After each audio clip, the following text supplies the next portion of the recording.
नमस्कार, आप देख रहे हैं एनडी ब्रेकिंग। हरियाणा विधानसभा चुनाव से पहले ईडी ने कांग्रेस के विधायकों पर कसा शिकंजा। भूपेंद्र सिंह हुड्डा के करीबी विधायकों की ईडी की कार्यवाही। महेंद्रगढ़ के कांग्रेस के विधायक रावदान सिंह पर ईडी ने रेड के बाद अब सोनीपत से कांग्रेस के विधायक सुरेंद्र पवार हुड्डा के करीबी पर बड़ी कार्यवाही। सुरेंद्र पवार को ईडी ने गिरफ्तार करने के बाद आज अम्बाला कोर्ट में किया पेश। प्रवर्तन निदेशालय ईडी ने शनिवार को हरियाणा के कांग्रेस विधायक सुरेंद्र पवार को अवैध खनन मामले में गिरफ्तार कर लिया। महेंद्रगढ़ से कांग्रेस विधायक रावदान सिंह के परिसरों की तलाशी लेने के 2 दिन बाद केंद्रीय एजेंसी ने सुरेंद्र पवार की गिरफ्तारी की। सुरेंद्र पवार सोनीपत से कांग्रेस के विधायक है और हरियाणा और राजस्थान में खनन का काम करते हैं। शनिवार सुबह उनके घर पहुंची ईडी की टीम ने उनके बेटे को भी पूछताछ के लिए हिरासत में लिया। यमुनानगर, सोनीपत और कई अन्य जिलों में अवैध खनन से संबंधित हरियाणा पुलिस द्वारा पिछले दिनों दर्ज की गई कई प्राथमिकी रिपोर्ट की ईडी जांच कर रही है।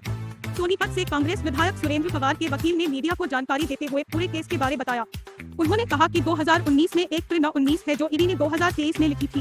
उसमें कल सुरेंद्र पवार को रात को ईडी ने गिरफ्तार करके अम्बाला में आज पेश किया है। सुरेंद्र पवार के एक कंपनी में 32% के शेयर थे जो कि उन्होंने 2013 में पंवार ने इस कंपनी को छोड़ दिया था।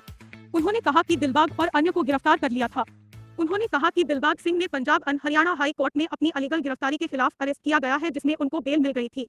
उन्होंने बताया कि सुरेंद्र पवार ने कहा कि जिस कंपनी के मेरे पास शेयर थे उस कंपनी को मैं 2013 में छोड़ चुका था। देखिए, ईडी ने सुरेंद्र पवार जी को कल सम्मन किया था, अपने ऑफिस बुलाया था अपना स्टेटमेंट रिकॉर्ड करवाने के लिए और कुछ मैटर को फैक्ट फाइंडिंग करने के लिए उनको वहां बुलाया हुआ था।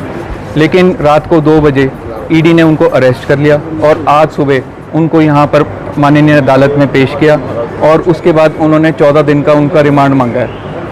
लेकिन हमने उनका जो रिमांड एप्लीकेशन थी बड़ी स्ट्रांगली अपोज करी ऑन द ग्राउंड्स कि भी इनका जो अरेस्ट है दैट इज़ टोटली इलीगल। इनका अरेस्ट बनता नहीं है क्योंकि इन्होंने 6 दफ़ा ईडी के बुलाने पे वहाँ गए हैं और अपना स्टेटमेंट रिकॉर्ड कराया है। जो डॉक्यूमेंट्स उन्होंने मांगे इन्होंने दिए थे और हमने माननीय अदालत को ये इस बात से भी अवगत कराया कि इसी केस में दिलबाग सिंह जी जो पूर्व एमएलए हैं और कुलविंदर सिंह जिनको ऑलरेडी अरेस्ट किया था ईडी ने, उनकी जो अरेस्ट थी उसको इलीगल डिक्लेयर कर दिया था और उनके जो रिमांड के ऑर्डर्स थे वो क्वैश कर दिए थे। उसी केस में आज मुझे क्यों मुलज़म बनाया जा रहा है जबकि मेरा किसी एफआईआर में कोई नाम नहीं है और जिन कंपनीज़ के नाम हैं उसमें से मैं किसी भी कंपनी का कोई डायरेक्टर नहीं हूँ, ना मैं कोई सिग्नेटरी हूँ और यदि फर्म है तो मैं उसका किसी में पार्टनर नहीं हूँ। इसलिए मेरी अरेस्ट जो है टोटली इलीगल है।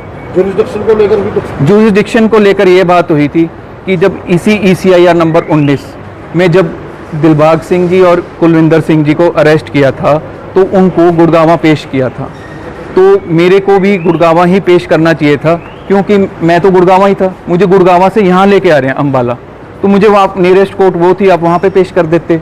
ऐसा भी नहीं था कि भी मेरे को मध्य प्रदेश से लेके आना है या हिमाचल से लेके आना है तो नियरेस्ट कोर्ट अम्बाला है तो यहाँ पेश करे विदिन 24। ऐसा भी कोई रिस्ट्रिक्शन नहीं थी ईडी के ऊपर। मोर ओवर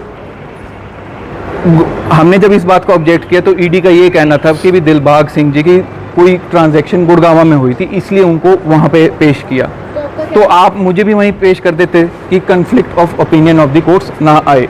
फिलहाल कोर्ट में क्या फैसला? कोर्ट ने दोनों पक्षों की बहस सुन ली है। ईडी ने 14 दिन का रिमांड मांगा है और अभी ऑर्डर रिजर्व किया हुआ है और 4:30-5 बजे तक ऑर्डर आ जाएगा।